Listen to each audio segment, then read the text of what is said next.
Hello, I'm Kevin Morrison. Welcome to a new school year and an all-new format for a show that, for the past 2 decades, has been known as Educating Spokane. SPS Now will connect you with what you need to know about your school district in a way that we hope you'll find useful and engaging. With that, let's take a look at what's happening around Spokane Public Schools.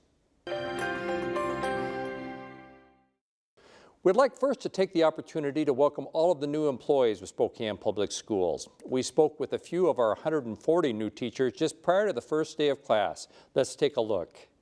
What are you most nervous about this year? Oh wow, that's a long list.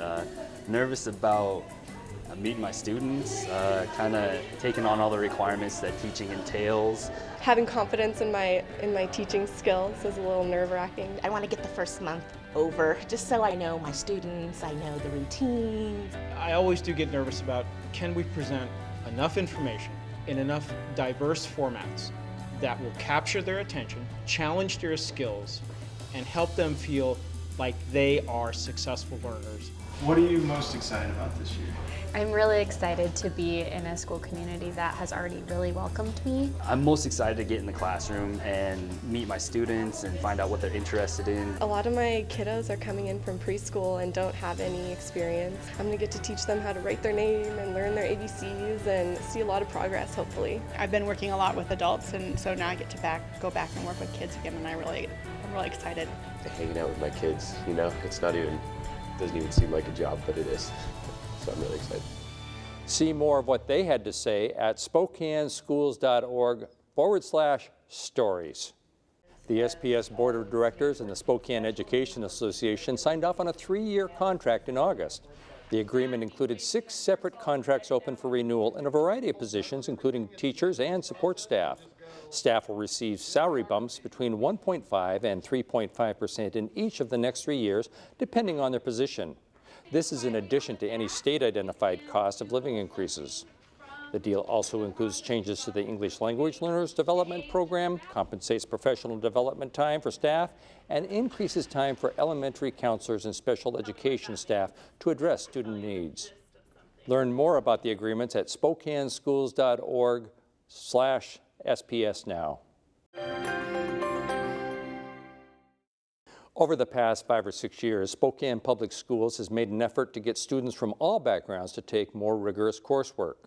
The United States Department of Education recognized the district for being one of the first in the United States to improve student equality in those taking advanced placement courses. Superintendent Shelley Redinger recently spoke at a Washington, D.C. event honoring 117 districts that have made this commitment and are now part of the national Lead Higher initiative. Here's what a couple of North Central High School students had to say about their experience with AP. I always performed well in school, or I tried to. I felt like that's kind of what I needed to do. You know, I went through some rough times in and out of shelters a lot. Not really the best financially stable family in the world. I kind of wanted to do something for my family and, you know, give them some sort of hope for them and, you know, of course for myself. I took my first AP class last year, and that was AP US History, but I've been in honors classes since I was in 7th grade. I kind of got like the inspiration for like AP and honors from my family because none of my family has gone to college, and I've made my goal to go to college. My dad doesn't have his GED. My mom has her GED with a little bit of college. So they're really proud of me that I'm pushing myself. I have this dream of being an architect or a civil engineer, you know, build bridges, make big buildings. I know I want to do something in the STEM field like science, math. I feel like AP classes are really going to help because that's kind of the reality of college. You have to work harder. I've always been the type to like challenges, so I was like, I can take it. We all know college isn't easy, and AP courses aren't supposed to be easy either, so they walk you through what college is kind of like and, you know, how tough college is going to be, and they kind of show you, you know, if you can do this work, you're going to be way successful in college. I feel like it's built my confidence a lot because in middle school I was like super shy. Like I never wanted to say my answers in front of the class. I was like, oh, what's wrong? They're gonna judge me. But AP classes kind of like built my foundation. I know that I know the answer because I study so hard for the class. So like I'm not afraid to say what I think anymore. You need somebody to push you. You need somebody to believe in you to do something. And to show you that you can do it. And it kind of helps your self-esteem, you know, go up. It makes you want to, you know, rise up to more challenges. I feel like it's built my confidence a lot because in middle school I was like super shy. Like I never wanted to say my answers in front of the class. I was like, oh, what's wrong? They're gonna judge me. But AP classes kind of like built my foundation. You need somebody to push you. You need somebody to believe in you to do something and to show you that you can do it. And it kind of helps your self-esteem, you know, go up. It makes you want to, you know, rise up to more challenges. This national recognition follows another last year, in which Spokane Public Schools was one of 130 districts named to the Gaston-Caperton Opportunity Honor Roll for excelling in creating opportunities for traditionally underrepresented students. Spokane Public School students are being dismissed an hour and 15 minutes early on 12 Fridays starting this school year, allowing teachers time to work with peers around student improvement. It's an educational best practice to build specific structured time into the workday for teachers and other certificated staff to collaborate. For these new professional peer learning days, teachers will be meeting in pairs or in groups at their buildings. Release times on these Fridays will be 1:45 p.m. for elementary, 2:15 p.m. for middle school, and 1:15 p.m. for high school. Parents and guardians, to receive reminders about these dates, please make sure your contact information is current by visiting SpokaneSchools.org, Bright Arrow. Along with larger capital projects such as the Salk Middle School redesign and additions at North Central High School and Mullen Road Elementary, the 2015 bond provides funding for smaller facility improvements projects across the district. Each spring, the capital project staff uses input from principals, maintenance, and safety department staff to develop a recommended list of smaller projects to undertake the upcoming year. The annual capital projects program is then approved by the school board in late summer. Want to know what's happening at your school? Find out by visiting SpokaneSchools.org/SPS Now. Spokane Public Schools took steps to have an independent lab test drinking water at all of our schools over the summer. You can find a link to test results for each school at the web address on your screen. Federal and state laws don't currently require testing for lead in school buildings, but Spokane Public Schools made the decision to test after hearing about the elevated levels of lead in the water at several schools on the west side of the state and in the state of Oregon. While snowfall is still a few weeks away, we'd like to remind viewers that safety is never compromised when reaching a decision about schools, closures, or late starts. Prior to making a decision, district officials consult with the City of Spokane and Durham Bus Services about road conditions. District leaders also speak with school administrators and maintenance and custodial staff regarding the condition of school sidewalks and parking lots. All this means a final verdict may take time. While we strive to let families know about delays or closures as soon as possible, we ask for your patience as we assess the situation on those snowy mornings. We'll always let you know as soon as a decision is made by alerting local media, as well as posting it to our website and Facebook page. I'm joined now by Spokane Public Schools Avid Elementary Support Specialist Paul Gannon to talk about the Avid program. Paul, welcome. Hello. Tell us a little bit about what Avid stands for and what the Avid program is. Well, Kevin, Avid stands for Advancement via Individual Determination, and the focus on individual determination, it's really around empowering kids to be able to pursue their college and career aspirations. Our district has a goal around T24, which is helping kids prepare for either a technical or 2-year, 4-year, or even to go into the military. And so Avid really fits nicely with that because it's teaching kids the skills and knowledge so that they are ready to do that. One of the acronyms in Avid is WICOR, W-I-C-O-R, which stands for Writing, Inquiry, Collaboration, Organization, and Reading. And so it's helping kids learn skills in those areas so that they can be organized in the classroom, and not just in the classroom in our system, but beyond high school. Avid is really about creating a system at the district level and at the school level around helping kids envision what they want to do beyond high school. So, simple things like having college banners and college days and those kinds of things so that kids can start envisioning what it's going to look like for them when they leave high school. At the district level, it would be providing wraparound services like having kids get to go out to college campuses, having kids have support around the whole college application process. So really working with kids so that they can walk through the whole process from, starting as early as kindergarten, first grade in an elementary school, all the way until they leave our system in 12th grade. So this has got a component, obviously. We've got to completely retrain teachers and educators and basically the entire school environment on what our new expectations are of the students and how they work with, the tools these new tools that we're going to give them. Yeah, in order for a an educator to be considered an Avid trained teacher, they attend what they call an Avid strand during the summer. And that gets them started with the foundational knowledge and skills so they can go back to their classroom. Or if you are a principal or a support specialist or someone else in the district, to give you the big picture of how you can support Avid in the classroom, at the classroom level. Then when teachers can go back to the classroom, they know how to use assessment tools to help see if kids are making progress in their goal areas. Schools go back to their sites and they develop a site team, and from there that site team then establishes goals that align to the school improvement plan. Goals around how are we going to create systems within our school to create culture? How are we going to create systems in our school to assess whether we're making progress towards our goal? And then also, how are we going to teach kids the writing, inquiry, and collaboration, and organization, and reading skills that Avid, the Wicker program, is really based upon? So as I see as an educator that training is deep and embedded as part of the culture. I'm a parent of a student who is in the Avid, part of the Avid program at an Avid school. What am I going to see different from that standpoint as a parent?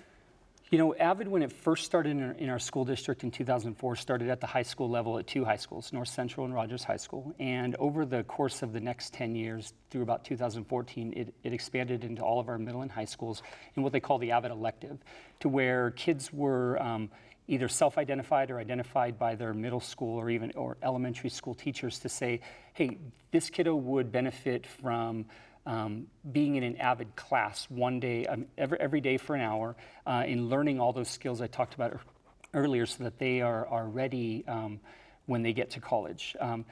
From what we were seeing is, you know, starting in middle school may be too late for some kids. I was talking to Melissa Petty, our college and career readiness coordinator, and she was talking this morning about how if kids don't have a vision for where they're headed by the time they're 10 years old, it makes it that much more difficult for them to understand or even visualize what they're going to do. So really, starting in 2014, we had 5 schools at the elementary level that attended the training. Last year, we added another 12. And then the exciting thing is, as of this September, all 35 of our elementary schools are now implementing Avid.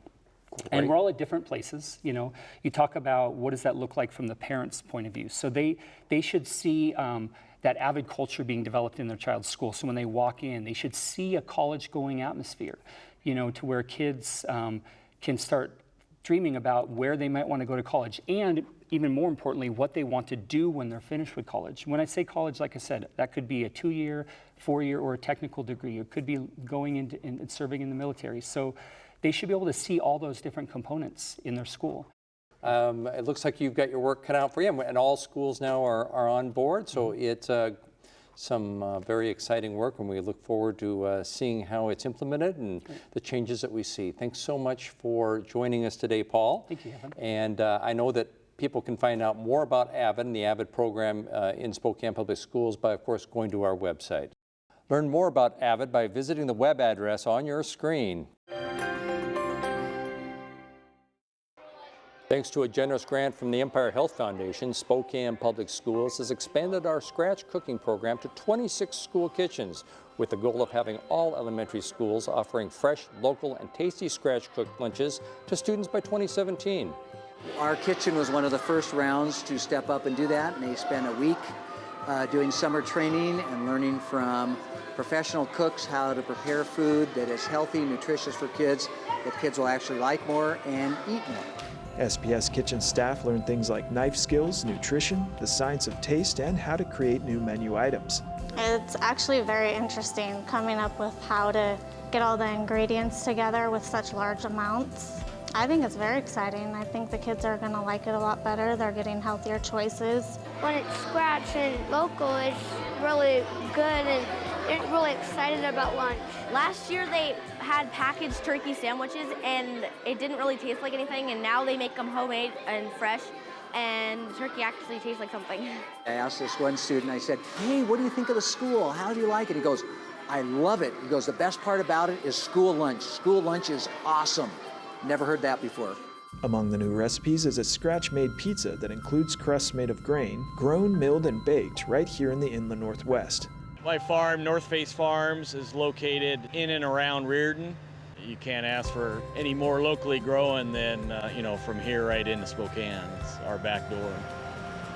So the region of Shepherd's Grain growers is mostly eastern Washington and northern Idaho. We buy their wheat and we preserve the identity of the wheat all the way through the milling process into the flour so that you can trace back a bag of flour to the farmer who grew it.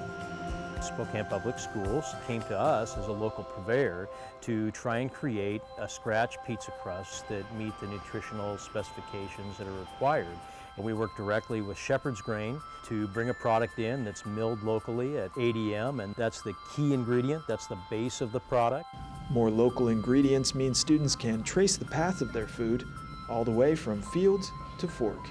The importance of knowing where your food comes from just brings greater awareness to what actually goes into farming, and it provides a real educational opportunity. Children in Spokane schools could actually be eating something, made by Shepherd's Grain that is grown just 20, 30 miles away from Spokane. I myself am not a school lunch eater, but since this has come on board, I make it a habit to eat regularly. It's good food, it's nutritious, it's healthy. Ultimately, kids eat good food, therefore they're able to perform better in the classroom because they have good food in their stomach. We caught up with Nutrition Services Director Doug Wardell on a windy evening at the Kendall Yards Night Market, where he explained how the district is working with local farmers. Every month we're working with local growers to bring in products to kids so they know where their food comes from. We want them to get that it comes from a farm, and if we can source it locally, then we're reducing fuel, we're reducing all those costs that go into the food. Right now it does cost us a little bit more because of the volume issues, but we're willing to work through that because we know that it's important to get those kids connected to their food and where it's sourced locally. Right now with the Spokane area, a challenge is our foods aren't ready when school's in. Often by the time mid-June hits, we're just starting to get some crops and we're not in session. And then we grow, but by the time we come in September, even this year, crops were 2 weeks ahead. So we caught some pluots and we caught some pears, but we're not able to catch a lot of the crops because they're already out of season.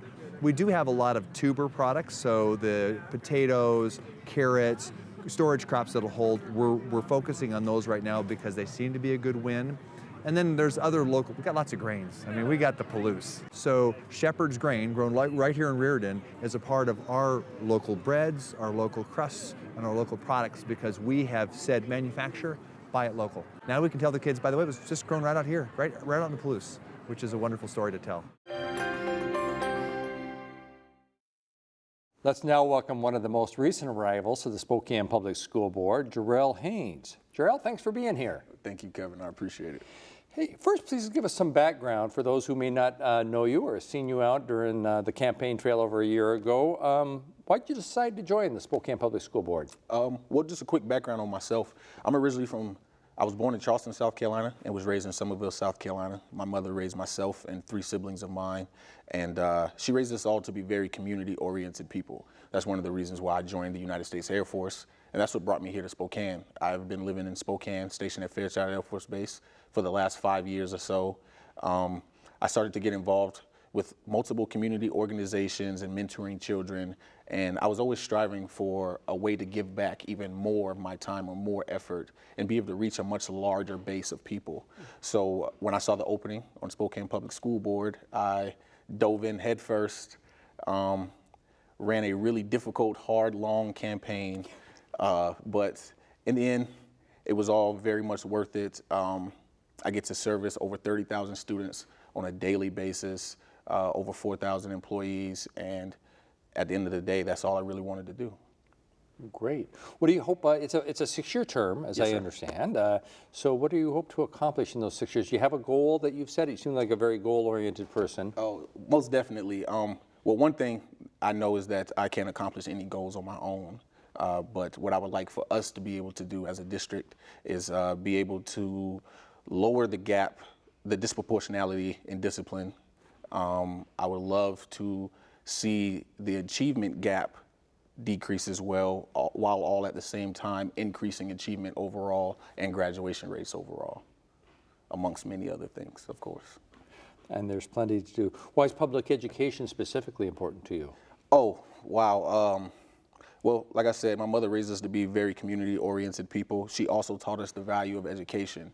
And public education, I think, embodies the values of America itself in terms that you have so many different people from so many different walks of life.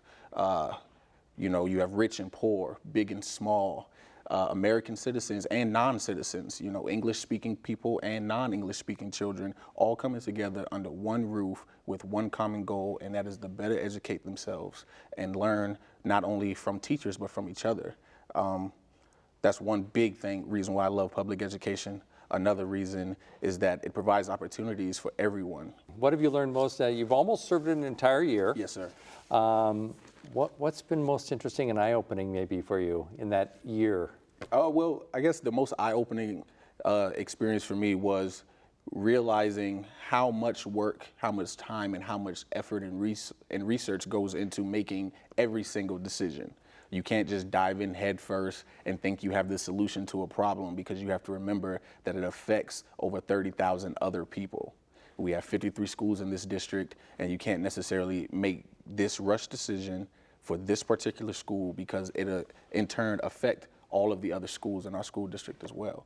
So that was probably it, the amount of hours that goes into making some of these decisions. And the policies and procedures seem rather dry at the top, but when you get into why they're there, there's usually a reason behind it. Absolutely. Yes, sir.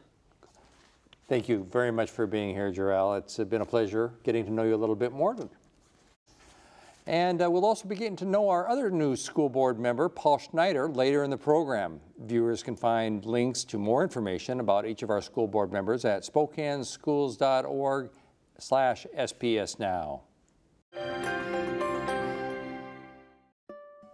Hello, I'm Dr. Shelley Redinger, Superintendent of Spokane Public Schools.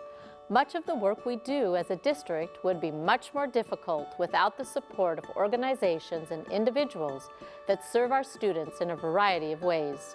On each episode of SPS Now, we'll highlight one of our community partners. Founded 10 years ago by local public education supporters, the Spokane Public Schools Foundation provides smaller grants directly to classrooms through a streamlined application process. In the past 5 years alone, the foundation has awarded more than $60,000 in grants, ranging from a couple $100 up to $1,000. This allows students to engage in creative, innovative activities and programs they might not have otherwise been able to access. The foundation is holding their second annual Show and Tell event Tuesday, October 25th from 4:30 to 6:30 p.m. at Integris Architecture. Come and enjoy student demonstrations and educator conversations as the Foundation's Board of Directors celebrates a decade of supporting Spokane Public Schools. Find out more about this event and the SPS Foundation by visiting SpokaneSchoolsFoundation.org. We're so grateful for community partners like the Spokane Public Schools Foundation. Thank you. I'd like to welcome Director Paul Schneider, who joined Director Haynes on the SPS board last year. Welcome. Thank you.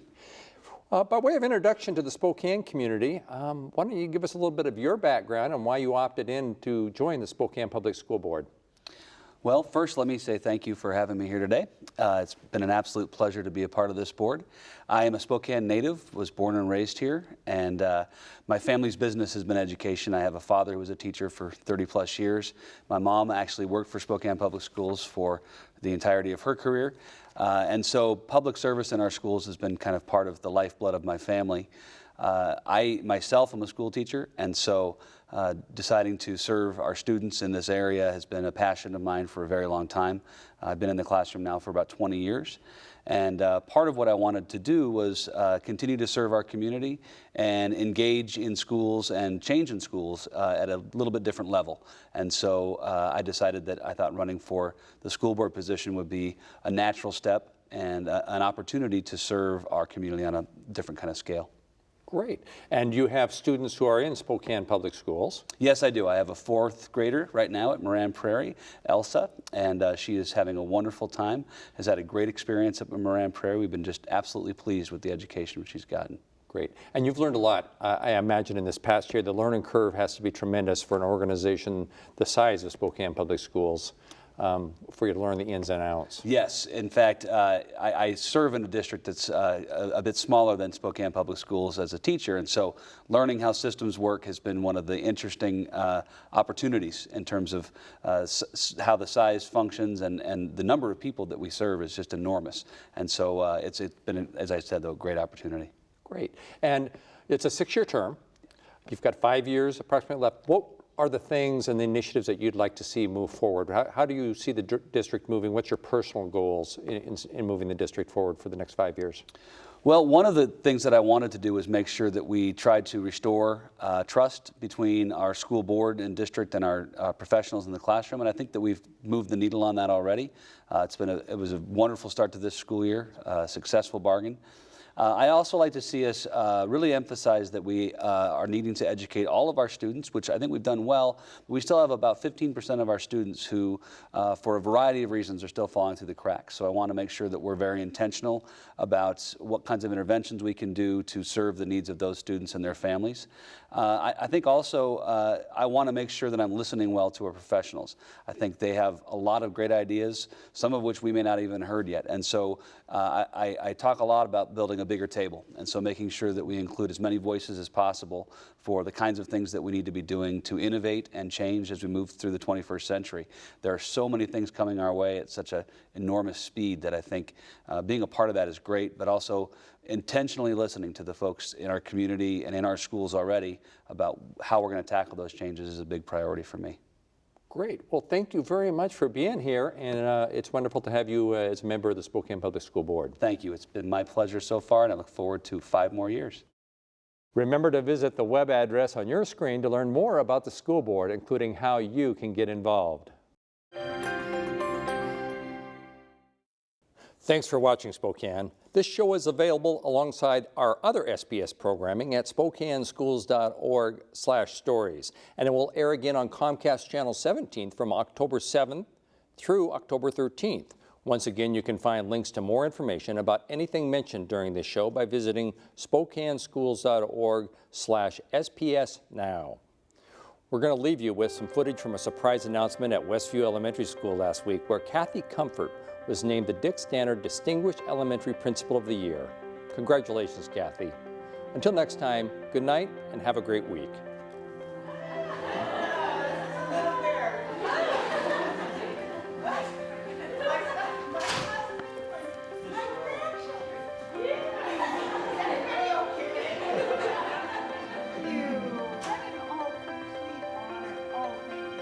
I'm just shocked. There's never been this many people.